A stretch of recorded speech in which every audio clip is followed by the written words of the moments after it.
our brains are wired to latch on to stories and to understand stories. If you think about history and the way that we've evolved as a species, before we had writing, we were communicating, and it had to be in a meaningful and impactful way.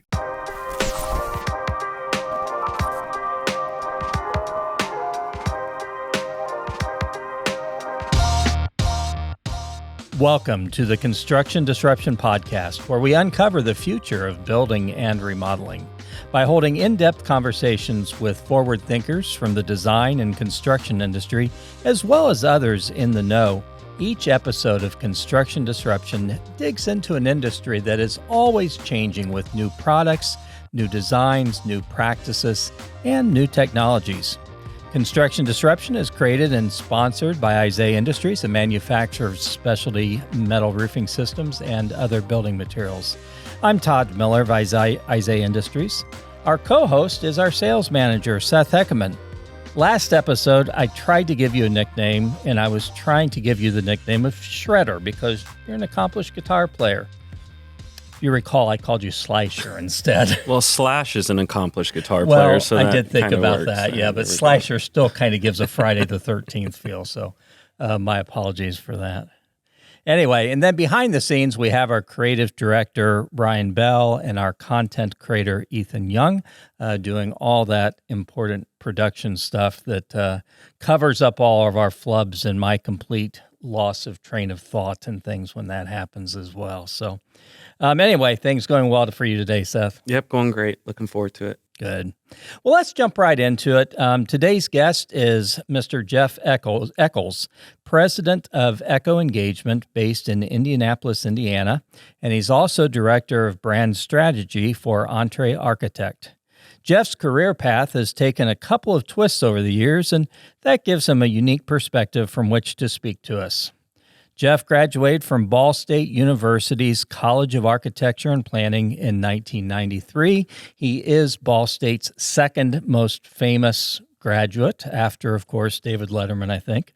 When he graduated in 1993, he entered a bit of a tough job market for architects at the time, and over time, he worked for architectural firms in Chicago and Indianapolis, but he always found himself kind of gravitating toward roles in the area of startup and market development for the firms he worked for. I think like all of us in really any type of business, marketing ends up so often being a much bigger part of things for architects as well than what we really thought it would be as part of our business or our practice or our trade. And that is really where Jeff has landed in his career. Jeff podcasts, writes, speaks, and consults with architects, helping them in the marketing, leadership, and management of their firms. Jeff, thanks so much for taking the time to join us today. Oh, thanks. Thanks for having me. I appreciate the opportunity to be here. Well, I look forward to our conversation. Thank you. So I'm kind of curious, and we've had some other architects as guests before, and I always like asking them this question. What drove you to pursue architecture as a career? I know I grew up watching Mr. Brady carry that set of plans through the Kings Island theme park and thought, I want to be an architect someday. Isn't where I ended up being, but curious, what kind of encouraged you along this path? Yeah, I don't guess it was Mike Brady, but both of my parents grew up on farms, and so thinking back as a little kid, I grew up around agrarian architecture, big barns and, sure. Sometimes really old farmhouses and things like that. Then when I was a kid, my dad was transferred to Chicago, and we moved up there, and Mom has always been a lifelong learner. And so one of the things that we did was went to all of the Frank Lloyd Wright houses. I think I've seen every single one and been through every one that's been opened in the Chicago area, at Oak Park and others, and as well as Unity Temple and some of his other projects. Have been to Spring Green, to Taliesin, Yes. and that was probably those were probably the two biggest influences. I did an independent study project in high school that started with me basically redrawing some old architecture, Frank Lloyd Wright and others, and ended with me designing a domed stadium. And so that, I guess at that point I was all in, and just had to find the right architecture school to go to, I guess. Oh, very cool. Neat stuff. I, several years ago, had visited his Frank Lloyd Wright studio in Oak Park, and that was a neat tour. And I was out at Taliesin West a couple of years ago. But actually, we've had the opportunity as a metal roof manufacturer, a couple of private residences that he designed there in Chicago area. We have provided roofing for over the years. We've got one particular product that seems to lend itself real well to his design. So that's always exciting when we get those opportunities. As I kind of alluded earlier, rather than doing so much, building design today, your focus is on helping other architects be better, be more successful at running their businesses. I want to hear more about what that looks like, but first I want to ask you, I'm just kind of curious, do you think there's intangible benefits when an architect is able to build those systems into their business to be better at managing and marketing? Does that end up freeing up their creativity at all, you think, for their real work, so to speak? I think it does. A lot of my clients, so I work all across professional services, but a lot of those clients are architects because, that's what my degrees are in. But it's the same business model, architects, attorneys, accountants, engineers, a lot of contractors, a very similar business model, different math. But I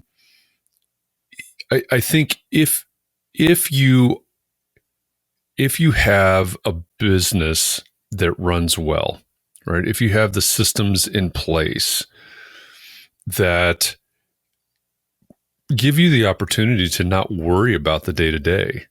I mean, it's always there, right? We're always writing checks for our taxes. We're always doing the invoicing and the marketing and the business development, all those things. But if those things are running smoothly, it leaves a lot more time and energy and space in your brain to do the creative work.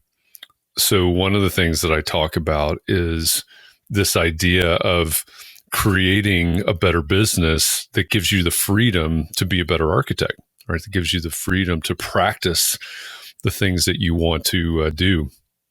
There are a lot of people right now that I'm talking to. In fact, I've been serving 300 firm leaders over the past month or so with just one question. What's your biggest struggle right now? The most common response to that question is overwhelm. And, what's interesting about that is you've got to follow up and go, okay, what does that mean? Right. And it means a lot of things. The second most common response is time management, lack of time. Third most common is hiring. I need help. So all of those are linked together. And so you start to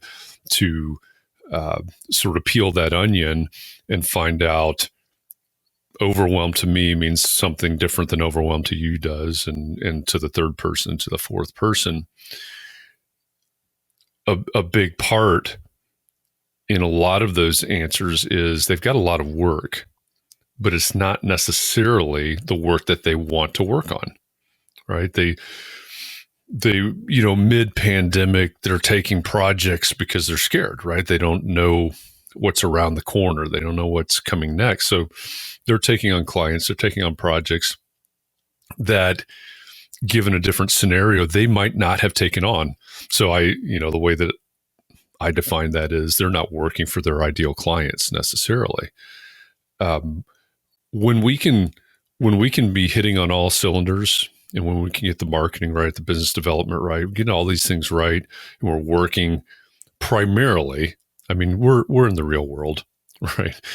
I'm not going to say that you're always going to be working with your ideal client, but if that can be our focus, and we can focus on attracting those ideal clients and working with those ideal clients and saying no to those that are not, because you're not the right architect for every client, and every client's not the right client for you. Everybody needs to get really comfortable with that idea.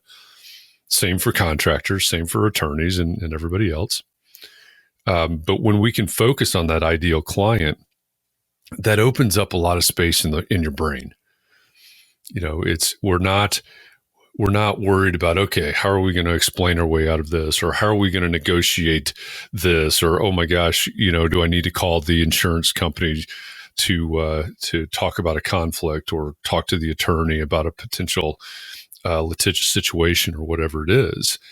So in the ideal world, yes, if you can build a good business, you can be more creative because it's opening up more opportunity to be creative and spending less time, on those things that you should have had processes for, or those things that you should have had systems for, but you cobble it together and you recreate the wheel every single month when you do your invoicing. That's probably one of the easiest examples. But so yeah, that was a really long answer to say yes.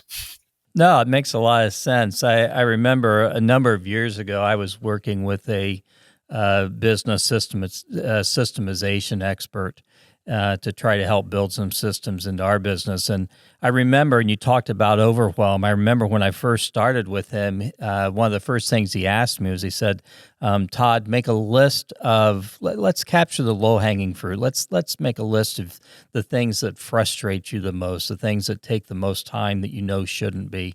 And so I spent a weekend making my list and gave it to him on Monday, and he was expecting a list of maybe a dozen things at the most. I had like literally six typed pages of things. So he kind of quickly saw, oh my goodness, this guy needs a lot of help. And certainly it did make a big difference, even in terms of my own productivity once I was able to get some of those standard things just where they happened automatically.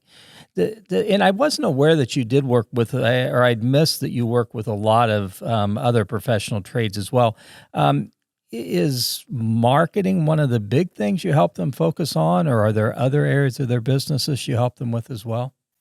Marketing, business development, branding, that's the cornerstone of what I do. But I touch on all of those, all of the business aspects, management consulting, if you want to call it that. But my focus is essentially professional practice. It's how do you build a business?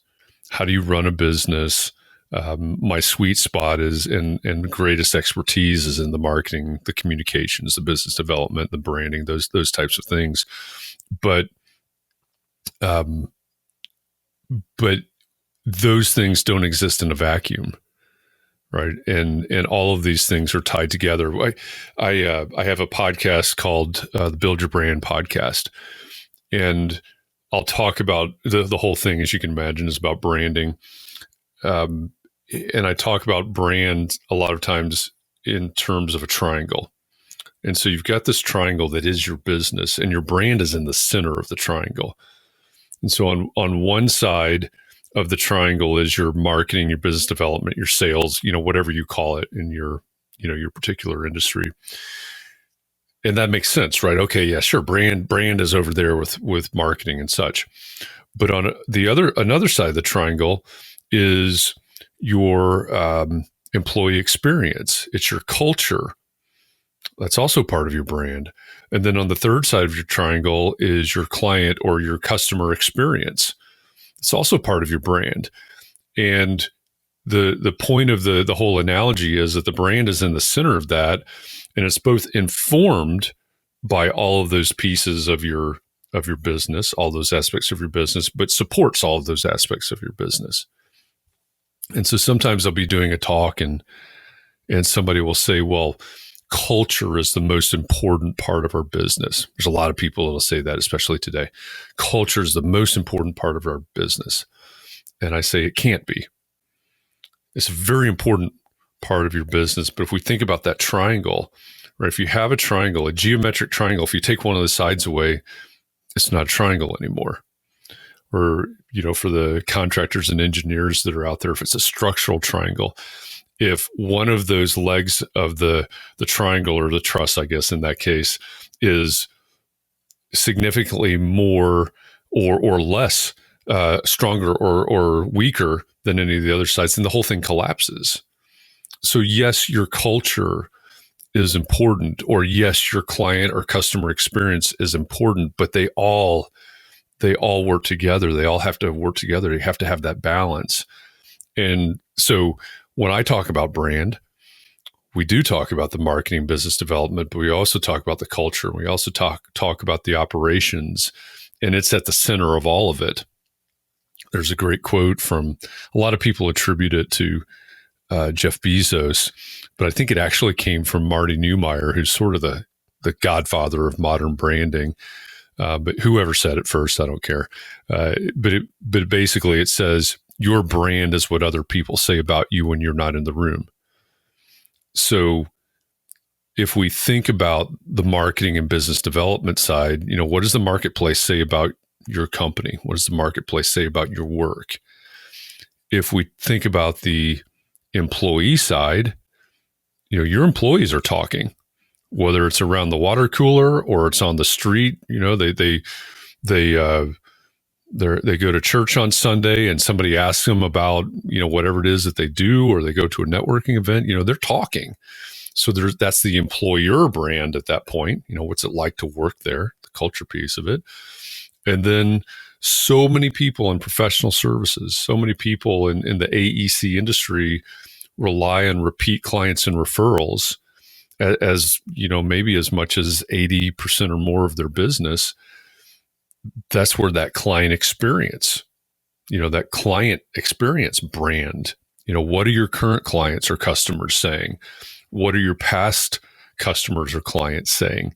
So that's the third side of the triangle, is all of that supports and informs your brand.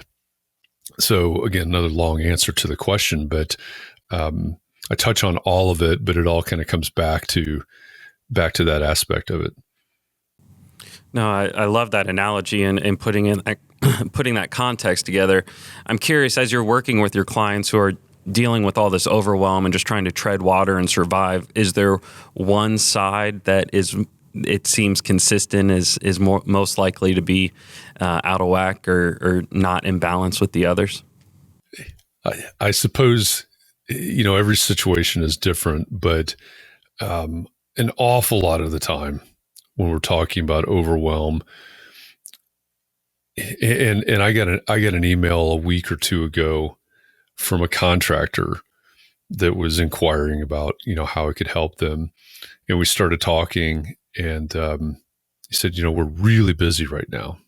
Okay, why are you reaching out to me, right? Why? What do you need help with? So I started asking questions, and one question was, okay, you're really busy, but are all the projects you're working on projects that you really want to work on? Or are they projects that are just, filling the pipeline, so to speak? And he thought about it for a minute, and he said, almost none of the projects are the projects that we really want to work on. And I think a lot of times it comes back to, have you actually defined who your ideal client is? And many times that answer is no. You think about architects, engineers, contractors, whoever, attorneys. This is the type of project that we do. We design houses, or we work on mergers and acquisitions, or we build fire stations. That's the thing. That's the type of project. But then they don't ever make the leap to, who are the clients? And so I've got a client that has an office in Chattanooga, Tennessee, and that particular office does a lot of fire stations. And so if we just use them as an example, and we say in 2022, maybe they'll do 10 fire station projects. And if we completely oversimplify the situation and we say that the fire chief is the client for a fire station project, then we know, okay, we've got 10 projects, 10 fire chiefs. we know for a fact, because we're dealing with human beings, that there's no way in the world that all 10 of those fire chiefs are going to fall into our definition. And it's a completely subjective definition, but our definition of who our ideal client is. Some may have big dreams and small budgets. Some may not respect professionals and professionalism and processes. Some might not be nice people, however you define who your ideal client is. But then some will be, right? And so the focus then is, how do I find those 8 or those 6 or whatever fire chiefs that actually have the project type that we want to do, the fire station, and are also our ideal client? Because those are the ones we're going to perform best for and with. I get asked a lot of times to talk about, actually more 2 or 3 times this year, I guess it was, someone would reach out and say, hey, can you come talk about building a profitable firm? Yeah, I'd love to come talk about building a profitable firm. I'm probably not going to say what you think I'm going to say, but I'll talk about it. And so I'll do this presentation, and I'm in Indianapolis, which we like to call the racing capital of the world. Racing is a big deal here with the Indianapolis Motor Speedway. So engines, right, means something around here. I don't know if it resonates with anybody else or not, but use the analogy of building a profit engine. You can build the best profit engine that a construction company has ever seen, or an architecture firm has ever seen. You can have all the systems in place, your invoicing, your project management, your business development. You can have the best profit engine ever. But if you put the wrong kind of fuel into the engine, what happens? Right? It doesn't run. Right? We can take one of these racing teams here that run 232 miles an hour around this oval that's over here. And if you put the wrong fuel into that engine, they're not going to make it a lap. Right? Sure. So if we build this profit engine, but we're not focused on the ideal client as the fuel, we've got a problem. You've got that client that is difficult for whatever reason, that you got all the way through the design process, and then they wanted to go back and revisit something that you talked about 3 months ago, right? It's really, really hard to be profitable when they're not adhering to your processes. They're not adhering to that. They're doing their thing, right? They're being themselves. So we have to get the people in that align with this profit engine, with everything that we're doing. Sure. It starts with your ideal client. So that's it's not the answer to every single situation, but it's a big piece of it for a lot of people out there. And it's a real different perspective than a lot of people take. We were at lunch today. It was interesting that it timed out this way, but we were at lunch talking about a situation we're dealing with here, and our comment was, man, they should have just walked away from that job. Before they had ever started, just decided that this was not the project for them, and it would have been a lot easier.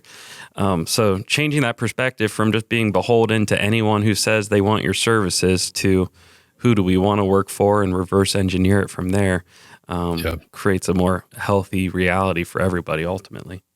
Yeah, it sure does. I mean, I remember a time it was probably 2008, the economy it was starting to crash. And I went to a meeting with prospective clients, and I came back, and I think it was that same day we had a staff meeting, and I sat down with our staff and I said, here's 7 reasons we should not take this project. Right? Here's the red flags. Put it that way. 7 reasons we shouldn't take the project. But I also know that if we don't take this project, then we're going to be looking at each other Monday morning going, what do you want to do now? Because we had no work. We had nothing in the pipeline. And so we took that project. And, the best thing that came out of that project was it gave me some of the most horrific war stories to tell. I found some of the worst clients I'd ever worked with in my entire life, and found some of the worst human beings I had ever worked with in my entire life. It culminates with me standing on the front porch of somebody's house being held at gunpoint by federal marshals, which we can talk about that offline. Well, that's a story. It's a story, but that's one of those things, right? Somebody needs our help. Somebody wants our services.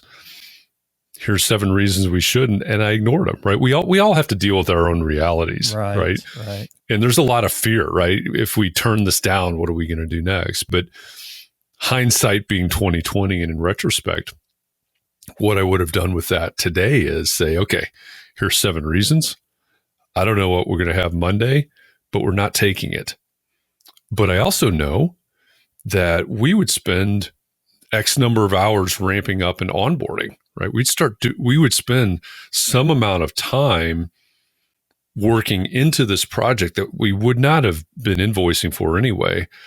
We're going to take that time, and we're going to be very, very intentional about investing that time on finding the next project, right? And at that point, the time spent is a wash, but we come out with a project that we really should, and a client we really should be working with, rather than what turns into a horror story. And we didn't do that. I made that decision, and it did turn into a horror story, and that's lessons learned. Well, like you said, it's given you a lot of good examples to bring to your clients now. And yeah.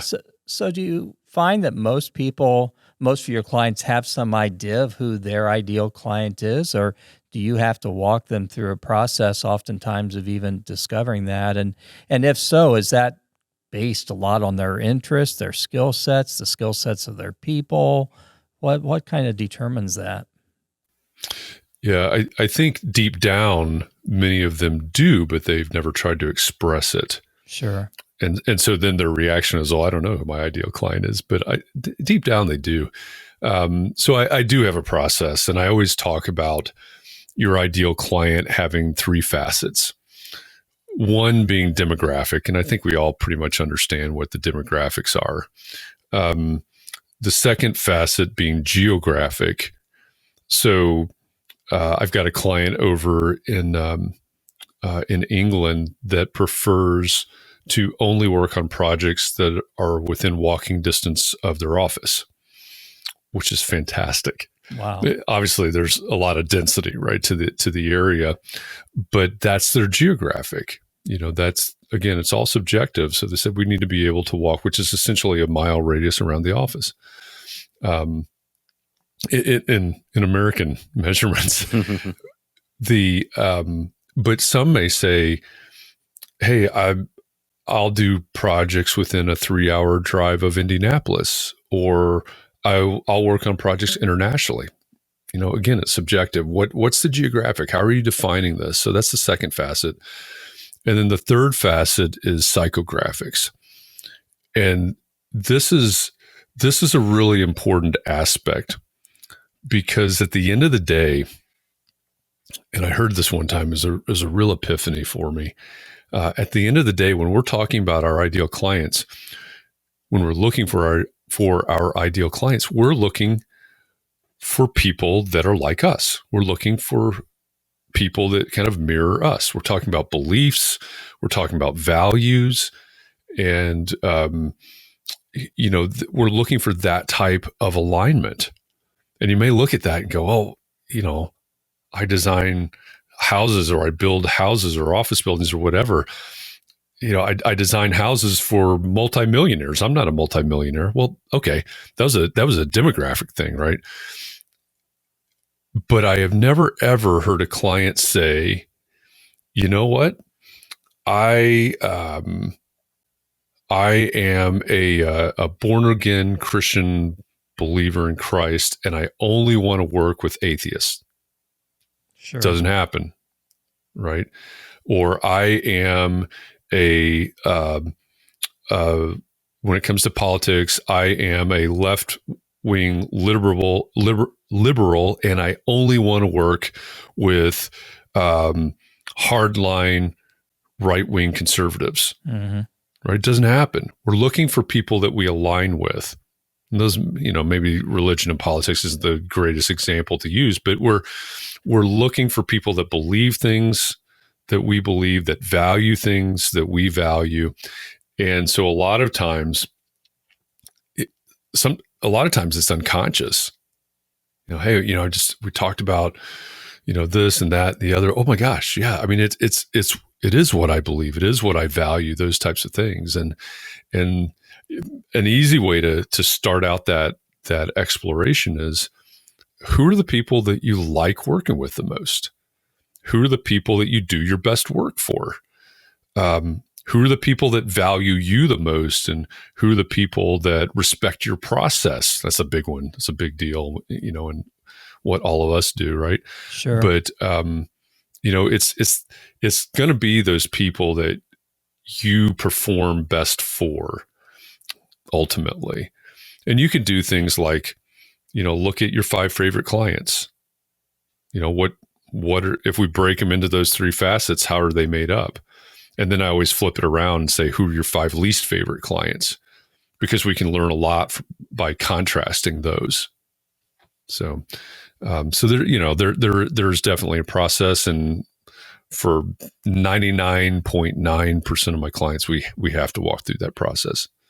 Interesting. Makes a lot of sense, because if you see the world completely differently from whoever you're working with, you're probably going to see the project or situation or have a hard time getting them what they need and what they want. And you're going to relate better to them the closer you are in alignment with them. I saw where you're working with students at your alma mater, Ball State. Is that also teaching them the business side, the development side, the marketing side of architecture? Is that part of what you're working with there? It is. It definitely is. When the dean approached me and asked me if I would be interested in teaching pro practice, I jumped at it, first of all, but I said I would love to do that if I can teach it like a startup incubator. And I don't think they knew what they were saying yes to, but they said yes. And one of the reasons for that is, and this extends definitely across the AEC world, but if I think about, I graduated 30 years ago or so, something like that now. And the way that pro practice is taught today is exactly the same. In fact, the syllabus that was shared with me from the professor that I was replacing at that point may very well have been the exact same syllabus that I had when I was in school, down to a couple of speakers, actually.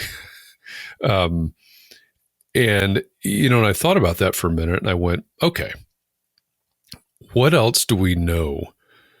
What else do we know of in the past 30 years that has not changed at all? And the answer is nothing, right? And the construction industry takes a lot of criticism, and probably rightfully so, for not having evolved, not having progressed in 50 years. I mean, if I were to say that about architecture, I'd say 80 years.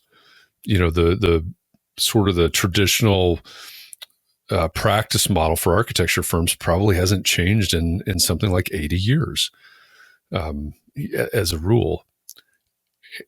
And I don't think it can continue that way. I think with all the disruption that happens with technologies and all the things that are going on, that the practice model is going to have to evolve. And so that's my goal. Yes, obviously we have to talk about ethics, and obviously we have to talk about fiduciary responsibilities and contracts and all those things that you have to talk about. But the bulk of my class is basically running an incubator or a business plan competition. So their big project is they have to come up with an idea. It doesn't have to be an architecture firm. It doesn't have to be a services, anything. Some students have done apps and some have done different platforms.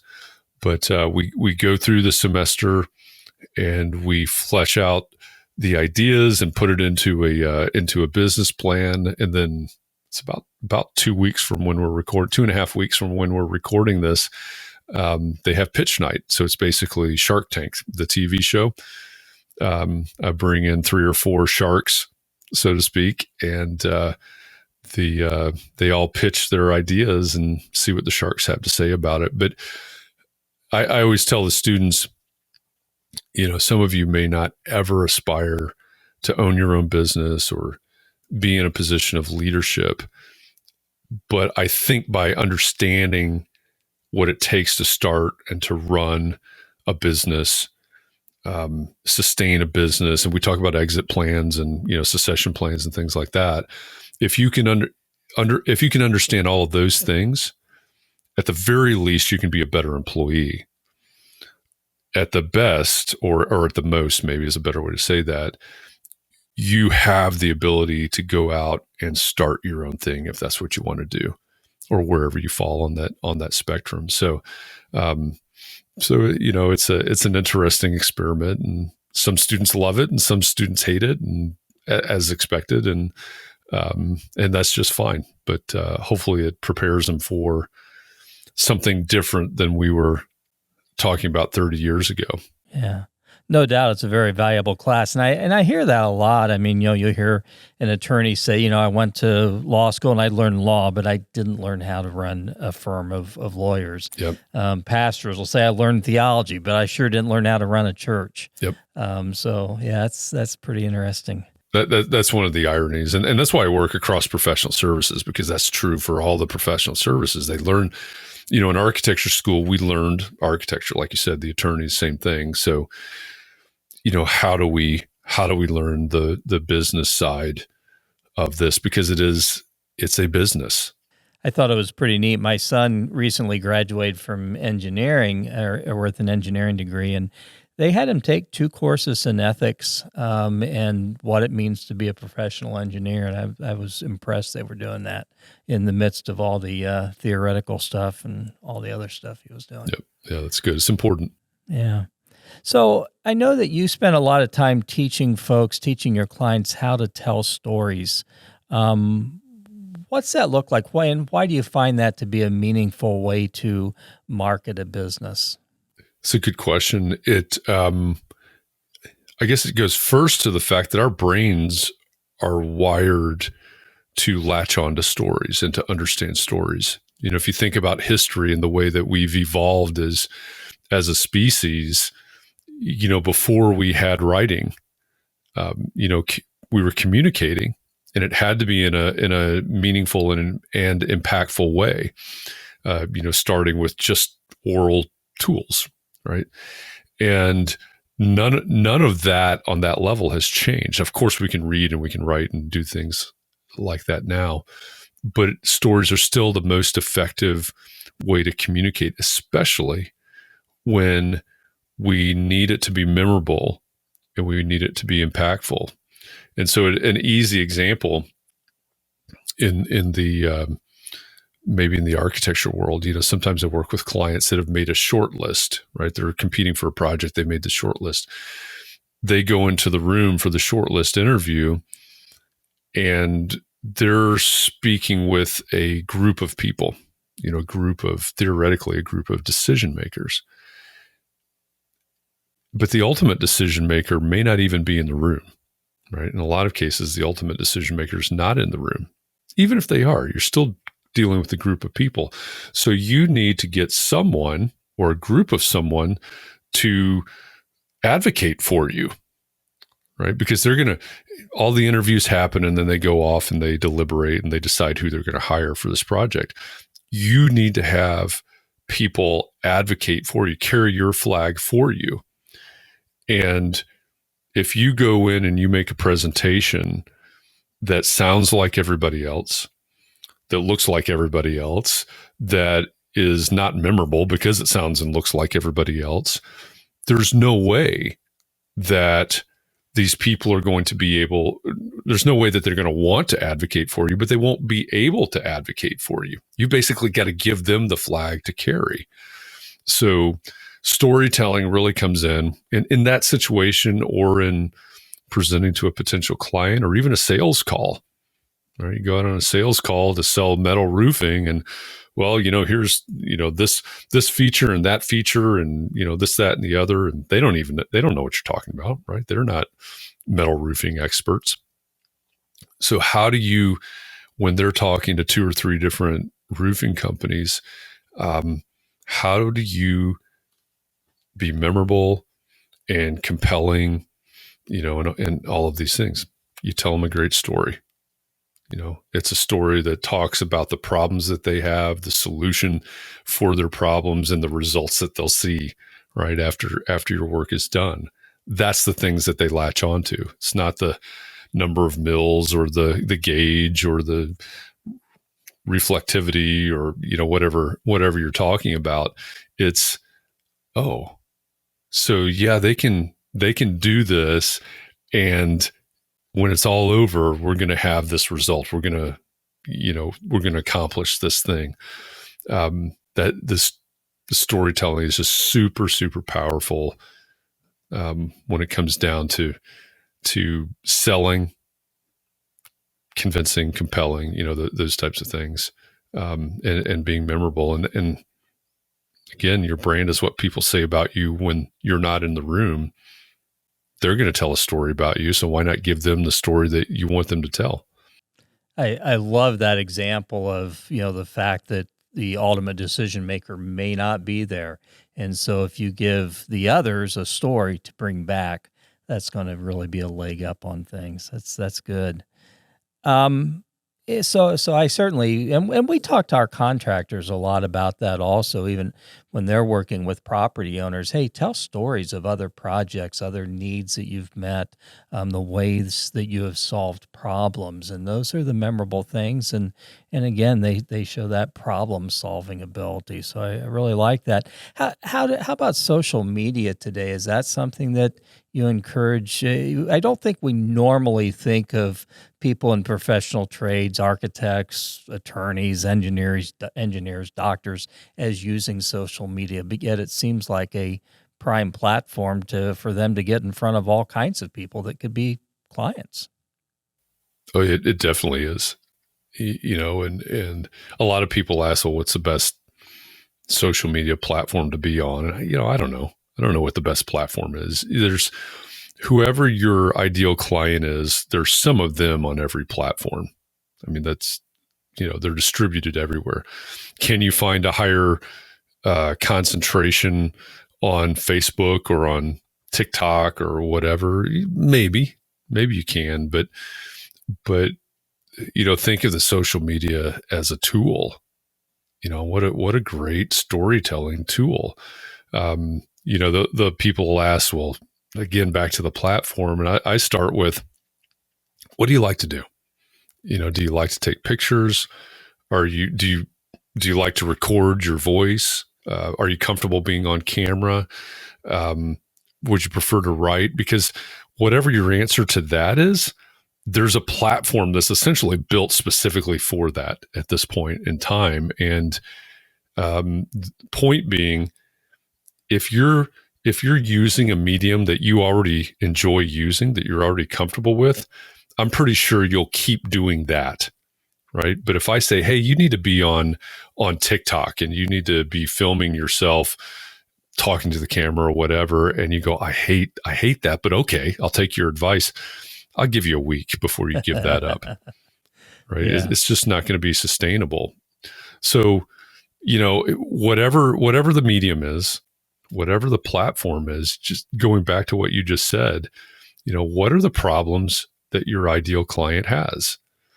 You make a list of those. You already know what they are, right? You're already out there selling your services or your wares or whatever it is that you do. What are the problems? And think in terms of, I always make up this formula called P plus S equals R. Problem plus solution equals result. So your clients or customers have a problem. They may not call it a problem, but it's a problem. They've raised their hand and they're looking for someone to solve this thing. They're looking to hire somebody. What's the solution that they're looking for? That's important, right? Your roofing or your design or whatever it is going to solve this problem for them. But what they really value is the result that comes after that. right? The roof stopped leaking and now we don't have to worry about this, or whatever the result of your work is. That's what they really value. So tell stories about the problem, the solution, and especially the result. Right now, this client doesn't have to worry about this, or now this client has a kitchen where the entire family can gather without the stress of bumping into each other and all of this. You know, if it's a kitchen renovation or something like that. But all of these platforms are great places for you to talk about the problems, the solutions, and especially the results in whatever medium, you know, podcast or video or whatever it is.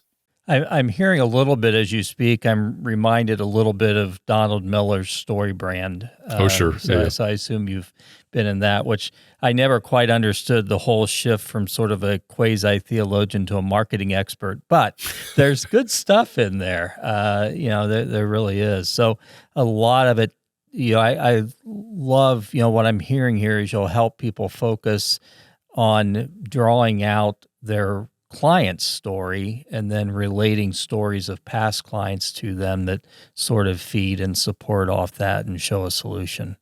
Yeah, definitely. I mean, you think, what does, whatever the last project that you completed was, what does it have to do with your next client? Right? That's always the real question. We did this, we did that. That's great. That's good. You were able to sell roofing, or you were able to sell design services or legal services or whatever it was. That means that you completed projects. You sold them and you completed them. What does that have to do with the next one, with this prospective client, someone that's raised their hand and says, "Hey, I need help with this." That's the key to everything, right? Being able to say, "Okay, we did this, and this is what that means to you. This is the result that you could also see, if we do this." And so, yeah, it's when I start out talking about your ideal client, it's all about your ideal client, right? It's not about you. To go to Donald Miller, to talk about Donald Miller and Storybrand, you cannot be the hero of your own story. Right. Your client has to be the hero. Your ideal client has to be the hero of the story. So we make the story about them. We make the story something that, I think he says it this way all the time. You make it a story that they can imagine themselves being a part of. And that's how you tie the past project to the future project. In his definition of a story, the one sentence definition has always been helpful for me to wrap my head around of, like, okay, I can think of all sorts of stories, but what are the meaningful stories, or what are we really shooting here? And it's that hero overcoming conflict to accomplish something meaningful. I think I paraphrased the second half of that, but that's the gist of it. The hero, the conflict, and then the ultimate solution or result, like you're saying. That's been helpful kind of framework, and both in selling and understanding what their conflict is that we're trying to help them accomplish and kind of resolve. And then also what stories are meaningful that we're taking out in our marketing as well. Yeah, absolutely. Every one of them, every one of your clients or customers, right? They're their hero, and they want to accomplish something. It's the roof's leaking or whatever the thing is. They have obstacles in their way, and then that becomes your job, right? How do you eliminate those obstacles and help them achieve these things, and then realize this result, realize this victory or whatever at the end. And if you can train your salespeople to do that, or your business development people, or your marketing people for social media posts or on the website, you're going to have some really, really effective communications, because those customers or clients see themselves in that story. Right. Again, if we know who our ideal client is, and we know the problems of our ideal clients, then we know the problems of our next ideal clients. Right. And so it sort of works together in an ecosystem. And, I love that you brought up Donald Miller. And again, I recommend building a Storybrand. The podcast, it's been rebranded now to Business Made Simple, but I recommend all of the stuff that he and his company do. But at the same time, it's not new, right? It goes all the way back to Aristotle, right? This story framework that we're really talking about is, and that's one of the reasons it's effective. Is that it goes all the way back to the Greeks, and it just, we keep refining it and figuring out better and better applications for it. Do you think some of the more disruptive architectural firms right now are the ones who are really zeroing in on that ideal client rather than trying to be a one-size-fits-all type of firm? I definitely think so. I think, this goes in cycles, right? Right now, you have a lot of really large firms that will continue to get larger and larger. They're not likely to be the ones that are very disruptive. Interesting.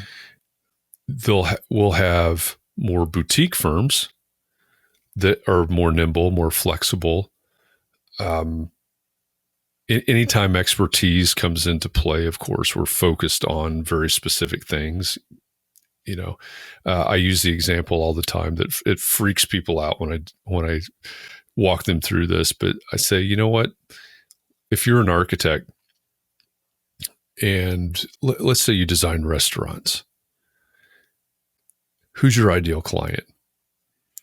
Well, it can't be restaurant owners, because if we think about how many restaurant owners there are in the world, it's got to be, I don't know, 10 million, 100 million, a lot. It's a really big number. It's more fingers and toes than I have. So then how do we start to narrow that down? Well, let's just say it's restaurant owners in the United States. Still a really big number. It's too big a number. Okay, well, how about restaurant owners in Indiana, where I live? That's still a pretty big number. It's got to be in the thousands, probably tens of thousands. Okay, well, how do I narrow that down some more? Well, I'm in Indianapolis, so let's go to Indianapolis, still at thousands. So let's go independent restaurant owners. So no McDonald's, no Chili's, no Texas Roadhouse. I'm thinking of what's down the street. None of them. It's going to be only independent restaurant owners. All right, well, now that drops significantly, right? So maybe we're to a couple of hundred at this point. It's still quite a few. So what if we say my ideal client is going to be independent restaurant owners in Indianapolis that have one location and 20 seats in the restaurant? Well, now all of a sudden we're down to like 10 people, and this is where people start freaking out. It's like, I can't build a firm, I can't build a business. Yeah, exactly. But hear me out, right? So you got 10, your group of ideal clients is 10 people. And we're recording this on a Friday, so I'm going to give you till next week. By the end of next week, you can have a conversation with all 10 of those people. Think about how easy it would be to have a conversation with those 10 people. Get them on the phone, go to coffee, whatever. You can have a conversation, a good, meaningful conversation with all 10 of those people by the end of next week. And what happens if you have a good, meaningful conversation with all 10 of those people is, number one, you know more about their business than any of your competitors do, because they did not go to the effort of narrowing it down to 10 and having these 10 conversations. So that's the first thing. Number two, you are seen by these 10 people as the go-to in their industry. Right? You're talking to all of them. You're learning about their business. They're quite possibly the only person of your type, architect or engineer or contractor or whatever you are. They're probably the only one of your type that they know. So all of a sudden, they start perceiving you as the go-to, if not the expert. And number three, now you probably know more about their business than any one of them do, because you now have the collective knowledge of those 10 people. right? And talking about their businesses. Again, good, meaningful conversations. It's got to be a quality conversation. So now, you know what there is to know about what was it? Indianapolis, one location, independent, 20-seat restaurants. That's still only 10 potential clients. But once we get that granular about any industry, about any type of client, it becomes a very tight-knit community. And so those restaurant owners that have one location in Indianapolis with 20 seats, they know, you're talking to one of those restaurant owners, and he has a friend also in Indianapolis, and she has one location, but she's got 30 seats, right? So she's outside of the 10, but they're good friends. It's a very, very similar business. And so they go to coffee, and she says, you know what, we're struggling with this, and figuring this out. And he says, oh, you need to go talk to Jeff, because we had that exact same problem, and he showed us how to fix it. And so now those 10 people help you grow back out, right? They help you increase that number. And back to, the meat of your question about innovation and disruption. If I know those 10 people and their business is better than anybody else, I can figure out what they need. I can figure out how to help them in ways that no one else is. And so when I'm doing this with architects, I say, well, as an architect, you provide this breadth of services from, let's say, feasibility study through construction administration. That's a huge swath of services. But you know so much about these 10 people and their businesses, you've realized that the sweet spot based on the problems that they have today is right here. It's in this study on kitchen layout or whatever that thing is. You can lead with that, and you can start to be disruptive because you're really focused on the one thing that's going to move them furthest, fastest.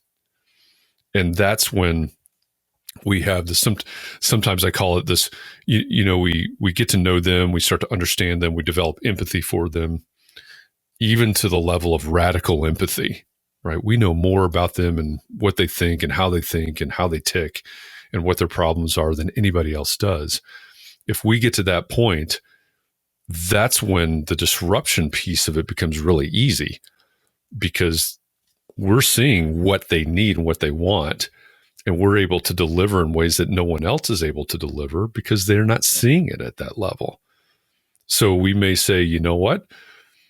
Instead of pitching, hey, I'm an architect with all of these services, let me help you make your business better by changing this kitchen layout, making it more efficient, and making the path through the restaurant more efficient, so servers are not bumping into each other and dropping plates, or creating some outdoor space. So now, even with COVID regulations and things like that, we have more space and more comfortable areas to wait, and we can get more people in the door and keep them there longer. Think all those types of things. And we can start to disrupt because we know more about that than anybody else does. And it almost becomes natural at that point. Most organizations are not getting that granular. Yeah. That's a great story about, even teaching someone how to narrow down and focus on that ideal client. And I can certainly see, anyone out there who's listening or watching that is in construction or design, man, you'd have a wealth of information, ways to help them really narrow those things down. That's a great story. Well, we're really getting close to the end of our time, so I want to squeeze in something that we like to do at the end of each episode of Construction Disruption, and that's what we call our rapid-fire questions. Now, this is only if you're willing to do it, but this is a series of 7 questions, maybe some silly, maybe some serious. Your only commitment is to give us whatever first answer comes to mind, if anything. Every once in a while, we stump someone and they got nothing, and that's okay too.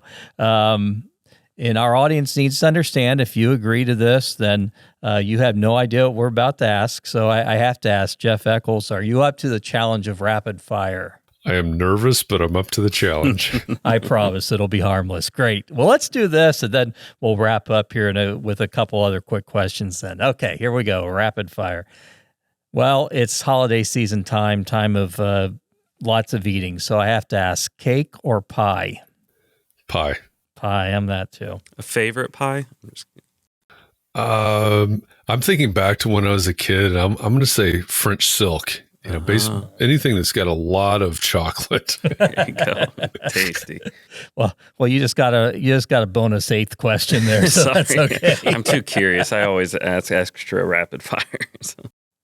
Favorite childhood book or television show?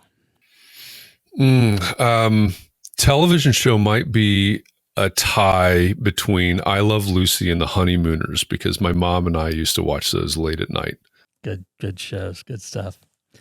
Least favorite word? Oh man, least favorite word.